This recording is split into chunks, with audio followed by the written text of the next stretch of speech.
Et j'ai connu dans Bourny, ici, c'était que des champs. Je pense qu'il pouvait y avoir 700 à 800 habitants à peu près. En 1957, à l'époque, Borny n'était qu'un village avec toute la ruralité autour et quelques lotissements, quelques habitats. Beaucoup de chevaux, parce qu'à l'époque, il n'y avait pas de tracteur.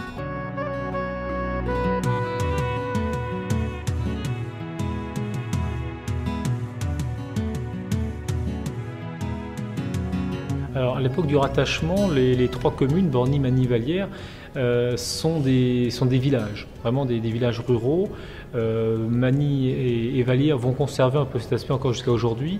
Borny, c'est un cas un peu différent. Déjà, le ban de Borny, le territoire communal, comme on dit en Alsace et en Lorraine, le territoire communal est gigantesque. C'est-à-dire que Borny tout seul équivaut au ban de la ville de Metz avant 1962. Donc évidemment, ça intéresse beaucoup le maire de Metz, Raymond Mondon, de pouvoir doubler son territoire communal. Surtout qu'en plus, on est sur un plateau. Ce plateau, essentiellement, c'est des terres cultivées, hein, donc il y a beaucoup de fermes sur Borny. Il y a le village centre, ce qu'on appelle le Borny village encore aujourd'hui, et se trouvent des maisons isolées ou des fermes isolées, comme la Grange au Bois, qui à l'époque, c'est juste ce qu'on appelle le château, hein, c'est une ancienne ferme. Vous avez Beltanche, qui est un hameau perdu avec les résidences des Sœurs. Vous avez la ferme de la Limite. Vous avez la caserne qui va devenir le campus Bridoux. Et dans la rue Claude Bernard, donc tout le long là, de chaque côté, c'était des champs. Et Claude Bernard n'existait pas. Mais il y avait quand même la caserne. Et la caserne, il y avait des militaires et des chevaux. Parce qu'on les entendait, les chevaux. La construction initiale, qui date de 1878 ou 80, je ne sais plus exactement, était destinée à la remonte de chevaux. La cavalerie, à l'époque, était essentiellement constituée de chevaux. C'était une caserne de dragons avec plus de 1500 chevaux, je crois, qui étaient hébergés. Et j'ai personnellement souvenir les chevaux qui étaient essentiellement la partie basse de la caserne étaient destinés à une clinique pour chevaux et étaient soignés là, les chevaux qui avaient été blessés, notamment en Russie. Ils les ramenaient par wagon jusqu'à la gare de marchandises, ils montaient à pied et envoyaient les chevaux avec des jambes ou des pansements, etc. Ça envoyait les soins. Et autrement, on voyait également des cavaliers qui se déplaçaient à l'intérieur de la cour et qui faisaient de la monte de chevaux. Hein.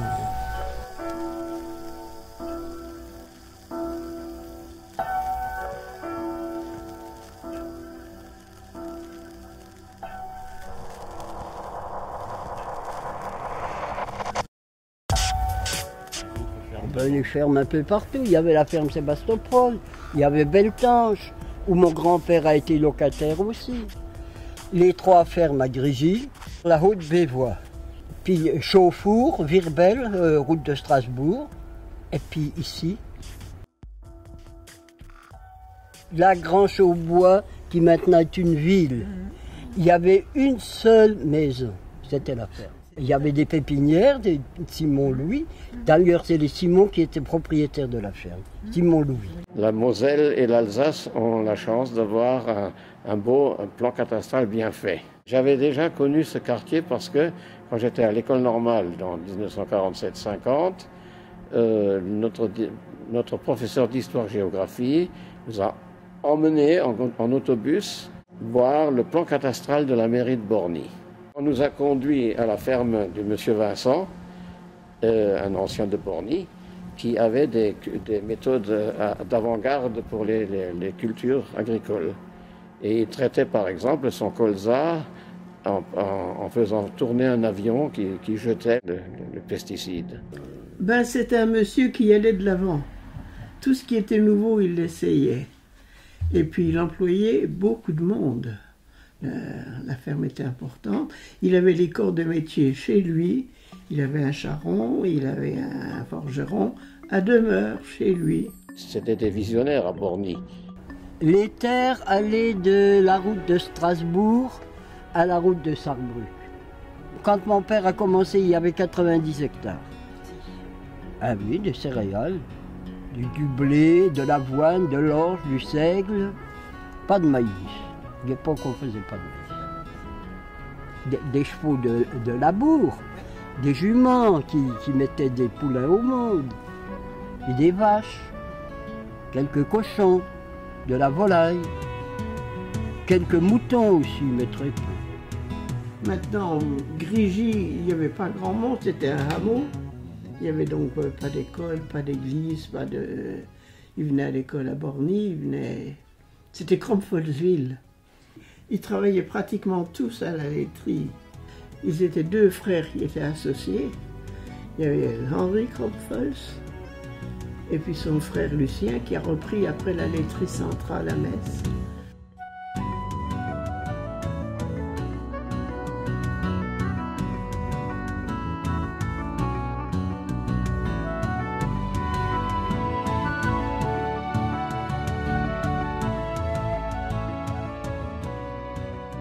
On les appelait les Blaise des Bois. Pour une bonne raison, il y avait les troncs de bois qui étaient empilés devant chez eux. Alors lui c'est pareil, il faisait plancher, des charpentes, des toitures. Il avait un ouvrier et puis on emmagasinait chez lui dans ses hangars. Il avait une machine à battre et l'hiver, eh bien, il battait pour tout le monde. Chacun allait récolter son blé ou son orge. Il n'y a pas toujours eu un boulanger à Borny. Mais avant Madame Chagot, ceux qui tenaient le café, enfin Chagot aussi ont fait la boulangerie.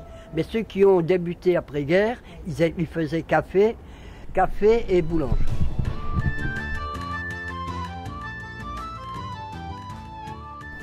Oh si, il fallait aller à Metz. Bon, à Borny, il y avait une épicerie. À un moment donné, il y en avait même deux.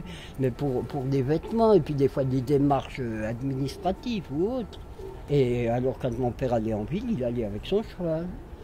Et d'ailleurs, tous les cafés à Metz qui recevaient des gens de l'extérieur, eh ben, ils avaient tous une écurie qu'on pouvait dételer. Non, le berger, lui, il partait pour la journée et il rentrait ses bêtes là. Alors là, c'était la distraction de l'école. Parce que nous, on était au premier étage et on surplombait sa cour. Il y avait toutes les filles de Borny, Grigy, les Bordes. Alors, la maternelle, c'était les petits. On sortait à 6 ans, mais il fallait savoir lire, au moins. Parce qu'on n'était pas accepté chez la grande chère sœur.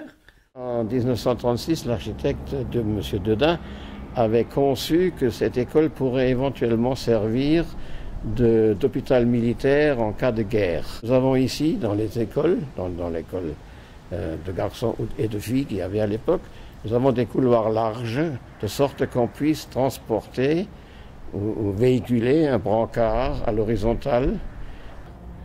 Et je dirais, le maire de 1936, quand il a construit cette école-là, il aurait pu le mettre aussi de l'autre côté, côté campagne. Non, il a mis ça du côté de Metz. Donc on a l'impression qu'il pressentait qu'on allait rattacher le village un jour à la ville de Metz.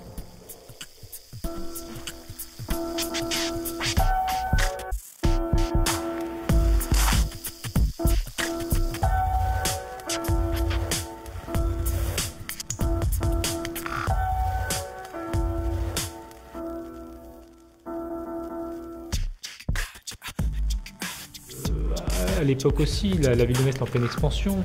La ville dépasse les 100 000 habitants. On fait des projections assez incroyables pour les années 2000. On évoque 500 000 habitants, pourquoi pas 1 million. Et c'est vrai que le baby-boom est là, la croissance est là. Donc toutes les spéculations les plus folles sont là. Le rattachement, et notamment le banc de Borny, pourrait permettre à la ville de Metz de se développer de manière assez incroyable. Et c'est ce qui s'est passé en fait aussi pendant 50 ans. Borny a été la terre d'accueil pour la ville de Metz. Ce grand banc dont on parle à l'instant, il a bien servi à Metz parce qu'on a pu construire. La ville de Metz s'est développée par la ZUP, par d'autres lotissements, par la création de la Grange au Bois, par le Technopole qui participe aussi d'énormément, la zone de l'Actipole où se trouve Citroën, le même Grigy qui s'est développé. Et quand on remonte le chemin des petites sœurs des pauvres, y compris l'asile des petites sœurs des pauvres, et c'est le territoire de Borny. Toute cette zone-là, ou la zone de Beltange, la Zac-Sébastopol, toutes ces zones-là se sont développées sur le banc de Borny et ont permis et conditionné le développement de la ville de Metz depuis 50 ans. J'oublie même encore la foire internationale de Metz. Donc il y a tout un banc, tout un espace disponible qui, dans l'esprit de Raymond Mondon, pouvait permettre à la ville de Metz de rayonner, et c'est ce qui s'est passé.